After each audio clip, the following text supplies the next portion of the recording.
With all the misinformation circulating around out there, what are some trusted information sources? I'm Phil Turek, Meerkat, running for Congress 42nd District in California. Someone in my district posed that question to me. What sources of information can I trust? In this episode, I'm going to share 3 that I consider trustworthy. Then, the bulk of this is going to be going over our report card for the United States for the year 2025. Here we go. So this is really for Jerry M. of Los Altos in Los Angeles County. First trusted information source is called a website Ad Fontes Media. They have a chart there, and it's interactive a bit. You can zoom in on it. You can select from it which information source you are looking at. Do you look at Newsweek? Do you look at ABC News? Do you look at Fox? What magazine, what newspaper, what television station? They have a 2-dimensional chart. The higher you go towards the top of the chart, the more reliable your information is. Therefore, the closer to the bottom of the chart you are vertically, the less reliable your information is. The more it's misinformation, the more it's so inaccurate that it's disinformation. Then they split it up left to right. And as for political bias, far left on one side, far right on the other side. So liberal versus conservative. My wife and I like watching ABC News with David Muir. On the chart, there near the top, a little to the left of center. That's fine with us. I get emails from NewsGuard. They monitor misinformation and how widely it spreads. Then they send a report about here's what has been most widely circulated in this time period, maybe a week. For example, false claims of the week, 1 week, was 59% of U.S. residents without legal status collect federal SNAP food benefits. Widely circulated. Places like Fox News tend to promote stories like that are actually totally bogus. If you're an illegal immigrant in the United States, you can't apply for SNAP benefits. You can't apply for Medicare. You can't apply for Medicaid. By the way, the bulk of our immigrant workforce, legal and illegal, pay taxes to the federal government to the tune of about $100 billion per year. By rounding them up and deporting them, you're not making hospital care short wait times shorter. You're eliminating a lot of the workforce that provides health care for the elderly. That's where a lot of immigrants have been working. And you're giving a hit to our economy to the tune of about $100 billion at the same time.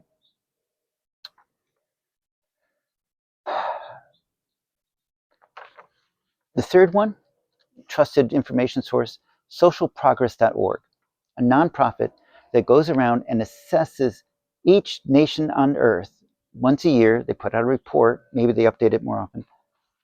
And it's a report card. Many categories. How well do we do here? How well do we do there? If you listen to our current administration, I'm sure they'll tell you that we are number 1 in the world in so many categories. But this assessment, this report card, doesn't assess how wealthy our wealthiest person is. It doesn't assess how many nuclear bombs we have, the size of our military. It's measuring social progress. What is your sense of well-being? How well can you live the life that you choose to live? Do you get to spend quality time with friends and family? Is your health reasonably well cared after? Are you able to access all the quality education that you want? Okay, that's social progress. Where do you think the United States fits on that one? They use color codes on the report card. Solid blue would be an A from my point of view. Open blue would be a B. Yellow would be average, a C. Open red circle would be a D. Solid red circle would be an F, more than 1 point below average. Think of it as like a GPA. Difference between a 4.0 and a 3.0 is significant. So 1 point is significant. United States is currently ranked 31st in the world out of 170 nations. And it's getting worse. When I started following this in the year 2020, we were 28th in the world. Now we're 31st. I imagine that this report card from the year 2025 does not fully reflect all the major changes affecting our score caused by the current Trump administration. All right, let's work through the details. First main category is basic needs. How well do you think, what letter of grade do you think we got on basic needs, including nutrition and medical care? Boop. F. Particularly infectious diseases, maternal mortality. How well do you think we did on water and sanitation? F. Think of Flint, Michigan whenever I see satisfaction with water quality. Next category, how well do you think we do with housing? Oh, hey, that's just a D. Well, except for dissatisfaction with housing affordability. If I were in Congress, I would advocate for a law that says only U.S. citizens can buy property in the United States. Allegedly, many empty office buildings, office spaces in Trump Tower in New York for years have been owned by unknown foreign entities. That's long before he became president. Whew, and it's much worse now. So that's my allegation. I would strongly support a law that says only U.S. citizens can buy property, can own property within the United States. Next category, safety. Compare the U.S. to our peers, Denmark, United Kingdom. If you've been to any of these places, do you feel safer here or do you feel safer there? What do you think our score is? Boop, F. Not just F, but F in every single measure. F in interpersonal violence, intimate partner violence, money stolen, transportation-related injuries, feeling safe walking alone. F, F, F. Why? Why are we the worst here? We are a violent society. We have been for centuries. The Constitution was written by slave owners who used violence to maintain their grip on 20% of the population. And that was meant to be forever. No matter how many times they were intermarried, they were always going to be slaves. And here we are centuries later. Basically, many of us are still economic slaves today. F, F, F, F, F. Next major category, foundations of well-being, basic education. Hey, how are we doing that? F. Children grow and learn? Nope. Equal access to quality education? Nope. Primary school enrollment? Nope. I'm guessing the enrollment has to do with homeschooling now, the big craze. Next category, information and communications. Oh yeah, internet stuff. What do you think? Hey, we got a C, average, except for World Press Freedom Index.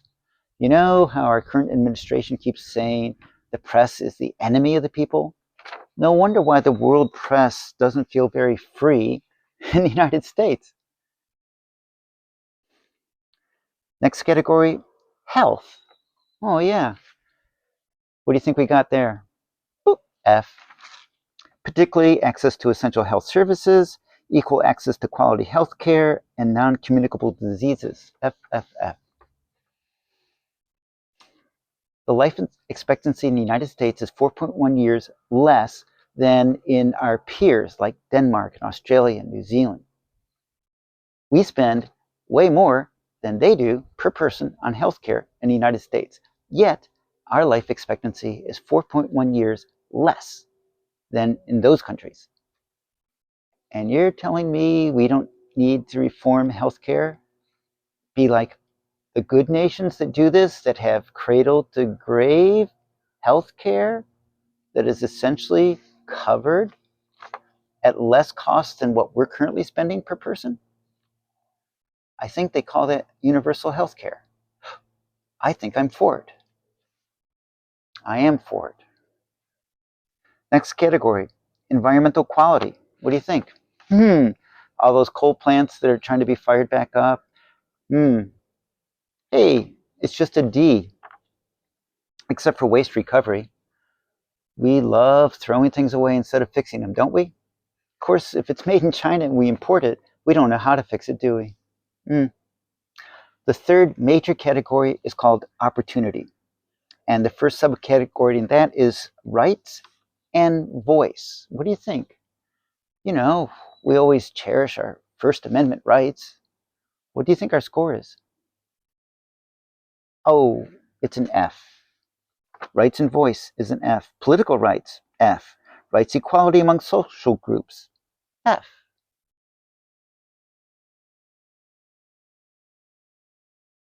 Seriously. Next category, freedom and choice. Freedom. That's the founding word that we use all the time, right? What's our score on that? F. Particularly early marriage, which surprises me. Freedom over life choices. Do you feel that you are free to be the person that you want to be? To express who you want to be? You get to choose who to love? We have an F. Next one, inclusive society. You've got to know the answer to this one already.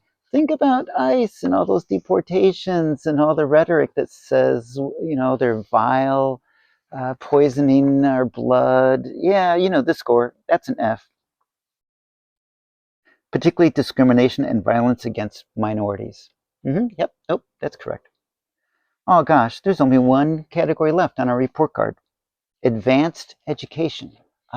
Cornell. What do you think? Hey, we're average. Well, there's the subcategory of academic freedom. Nope. Citable documents.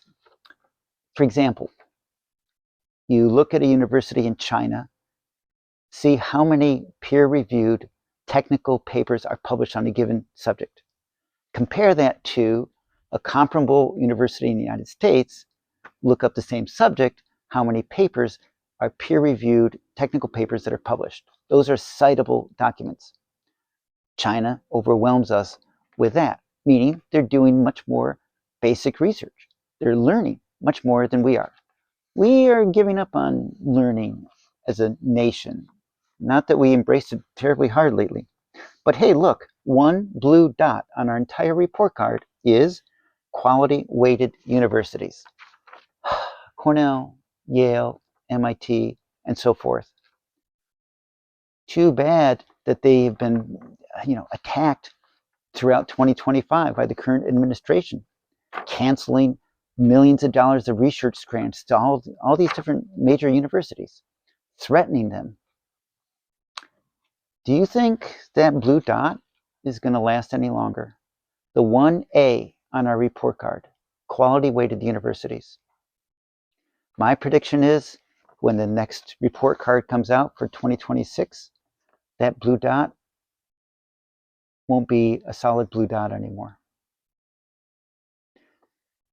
This is food for thought. If I were in Congress, I would use this report card as the basis for what we need to work on. And these aren't just little changes in Congress. This is our whole federal government needs reforming. And the only way that's going to happen is not by electing one or another member to Congress. This calls for massive civic engagement. That's why that's part of my motto. Civic engagement unites us. It's on us now. See you.